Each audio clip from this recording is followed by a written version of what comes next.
እነዚህ የሀገር መሪዎች የሚንቀሳቀሱት ብቻቸውን አይደለም። በሚሊዮን የሚቆጠር ዶላር የሚወጣባቸው የጦር መሳሪያዎች፣ በጥይት የማይበገሩ ተሽከርካሪዎች እና ለነሱ ሲሉ ሕይወታቸውን ለመስጠት የተዘጋጁ በሺዎች የሚቆጠሩ የሰለጠኑ ወታደሮች ይከቧቸዋል። አንድ ስህተት መስራት ለማንም አይፈቀድም። በዓለማችን ላይ ከፍተኛ የጸጥታ ጥበቃ የሚደረግላቸው 10 መሪዎች እነማን ናቸው? እስከ መጨረሻው አብራችሁን ቆዩ፣ ምክንያቱም ቁጥር 1 ላይ ያለው ጥበቃ ከምናስበው በላይ። ሰላም ውድ የቻናላችን ተከታታዮች እንደምን አላችሁ?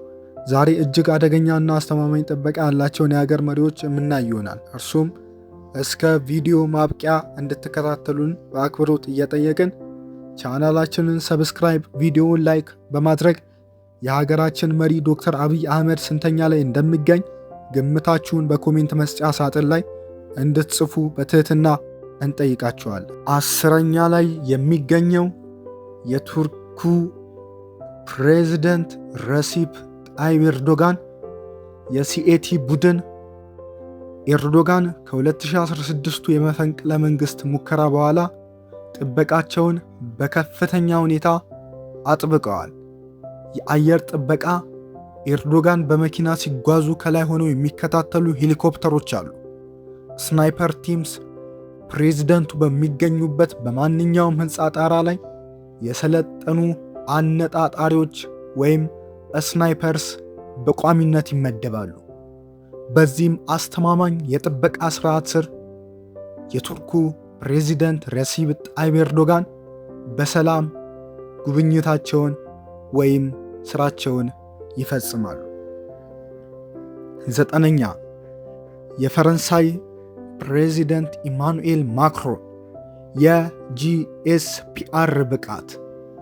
ፈረንሳይ ከአሸባሪዎች የሚሰነዘርባትን ጥቃት ለመከላከል የፕሬዝዳንቷን ጥበቃ ወደ ላቀ ደረጃ አደርሳለች። ጂኤስፒአር ከጋንደረሜሪያ እና ከብሔራዊ ፖሊስ የተውጣጡ ምርጥ አባላት ናቸው። እነዚህ አባላት በአደባባይ ጥበቃ ላይ እጅግ ፈጣንና ጥንቁቅ ናቸው። በዚህ ፍጥነታቸውና ጥንቃቄያቸውም የፕሬዝደንቱን ደህንነት በአስተማማኝ ሁኔታ ይጠብቃሉ። 8ኛ የህንዱ ጠቅላይ ሚኒስቴር ናሬንድራ ሞዲ የኤስፒጂ አባላት። የህንድ ጠቅላይ ሚኒስትር ጥበቃ ከኢንዲራ ጋንዲ ግድያ በኋላ በከፍተኛ ሁኔታ ተለውጧል። ስፔሻል ፕሮቴክሽን ግሩፕ ኤስፒጄ። እነዚህ አባላት ሁልጊዜም ኤፍ2000 አውቶማቲክ ጠመንጃዎችን ይይዛሉ። ጥቁር መነጽር ማድረጋቸው ጠላትን ግራ ማጋባትና የት እንደሚመለከቱ እንዳይታወቅ ይረዳቸዋል። BMW7 ሲሪየስ ሃይ ሴኩሪቲ ሞድ የሚጠቀሙበት መኪና እንደ አሜሪካው ዘቢስት ሁሉ የጥይትን የፈንጂ መከላከያ አለው። መኪናው የትኛውንም አይነት የፈንጂም ሆነ የጥይትን ኃይል ማብከን ይችላል። 7ኛ ንጉሥ ቻርልስ እንግሊዝ ጥንታዊና ዘመናዊ። የእንግሊዝ ንጉሣዊ ቤተሰብ ጥበቃ የክብር ዘበኞችን፣ ሴርሞኒያል እና ዘመናዊ ምስጢራዊ ወኪሎችን ያቀፈ ነው። SO13 ሮያሊቲ ፕሮቴክሽን ግሩፕ። እነዚህ መደበኛ የለንደን ፖሊስ ልብስ የማይለብሱ ነገር ግን የላቀ የጦር መሳሪያ የታጠቁ ወኪሎች ናቸው። የቤተ መንግሥት ጥበቃ ባኪንግሃም ፓላስ በራሱ እጅግ ዘመናዊ በሆኑ ሴንሰሮችና በቪዲዮ ክትትል የታጠረ ምሽግ ነው። ይህም የንጉሥ ቻርልስ ዘመናዊና ጥንታዊ የደህንነት መጠበቂያ ሲስተም እጅግ አስተማማኝ እንደሆነ ይነገርለታል። 6ኛ ቤንያሚን ኔታንያሁ የእስራኤሉ ፕሬዝደንት የቴክኖሎጂ ጥበቃ በከፍተኛ ደረጃ ያላቸው ሲሆን እስራኤል በጠላት ሀገራት የተከበበች በመሆኗ የጠቅላይ ሚኒስትሩ ጥበቃ ፓሲቭ ሳይሆን አክቲቭ አጥቂ ነው። ዩኒት 730 በሺን ቤት ስር የሚገኘው ይህ ክፍል በዓለም ላይ እጅግ ውጤታማው የጥበቃ ክፍል ተደርጎ ይወሰዳል። አባላቱ በታክቲካል ውጊያና በሳይበር ደህንነት ከፍተኛ ስልጠና አላቸው። ምርመራ ጠቅላይ ሚኒስትሩ በሚገኙበት ቦታ ያለማንኛውም ሰው ጋዜጠኛም ይሁን ባለስልጣን እጅግ ጥብቅ የሆነ ኤሌክትሮኒክስ ፍተሻ ይደረግበታል። በዛም የትኛውም አይነት ክፉ አደጋ ወደ እርሳቸው እንዳይቀርብ ይደረጋል። 5ኛ ሙሐመድ ቢን ሰልማን ሳዑዲ አረቢያ። የሀብትና የጥንካሬ ጥምረት። የሳውዲው ንጉሥ ጥበቃ ከሀገሪቱ የዘይት ሀብት ጋር የተያያዘ ግዙፍ ወጪ የሚጠይቅ ነው። ሮያል ጋርድ ሬጊመንት። ይህ ክፍል የሳውዲ መደበኛ ጦር አካል ሳይሆን ለንጉሥ ብቻ የታመነ ልዩ ኃይል ነው። የጉዞ ድምቀት። ንጉሡ ሲጓዙ ከ1000 በላይ ሰዎች አብረዋቸው ይሄዳሉ። ይህ በሺዎች የሚቆጠሩ ሰዎችን ያቀፈው ቡድን የራሱ የሆነ ደህንነት፣ የሕክምና እና የሎጂስቲክ ባለሙያዎች አሉት። በዚህም የንጉሥ ቢን ሰልማን ደህንነት በአግባቡ ይጠበቃል። 4ኛ ሺጂፒንግ ቻይና። የዲጂታልና የሰው መረብ። ቻይና እጅግ ዘመናዊ የሆነ የክትትል ቴክኖሎጂ ባለቤት መሆኗ ለፕሬዝደንቱ ጥበቃ ትልቅ ድጋፍ ሆኗል። ሴንትራል ጋርድ ቢሮ ዩኒት 8341። ይህ ክፍል በቻይና ኮሚኒስት ፓርቲ ውስጥ እጅግ ኃይለኛው ክፍል ነው።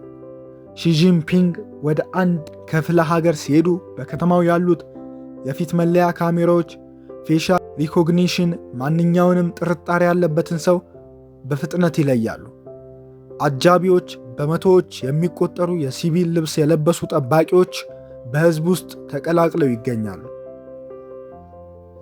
3ኛ ኪም ጆንግ ኡን ሰሜን ኮሪያ። የሰው ግንብ።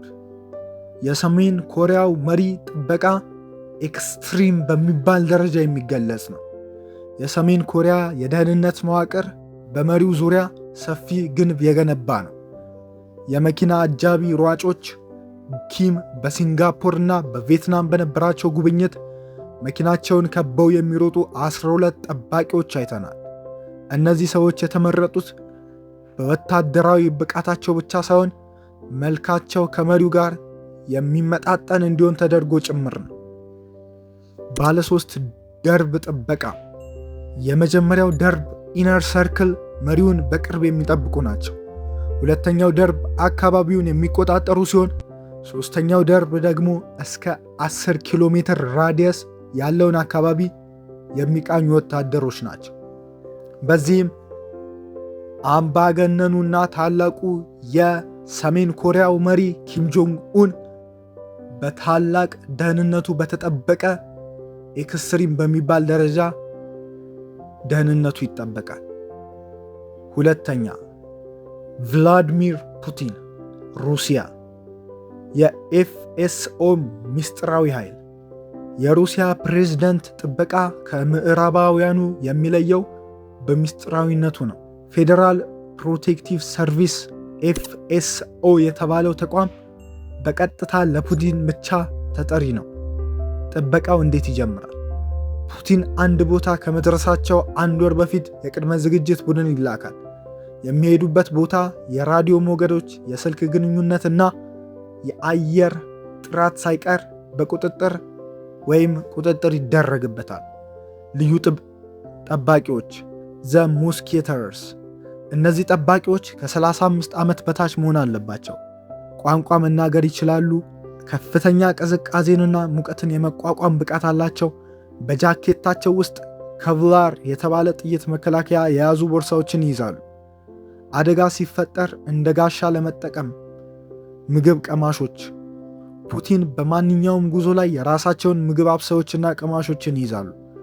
በምግብ የመመረዝ ስጋትን ለመቀነስ ይህ የማይታለፍ ሕግ ነው። ዶናልድ ትራምፕ አሜሪካ። በአንደኛ ላይ የሚገኘው የአሜሪካው ፕሬዚደንት ዶናልድ ትራምፕ የሴክሬት ሰርቪስ ብረት መጋረጃ።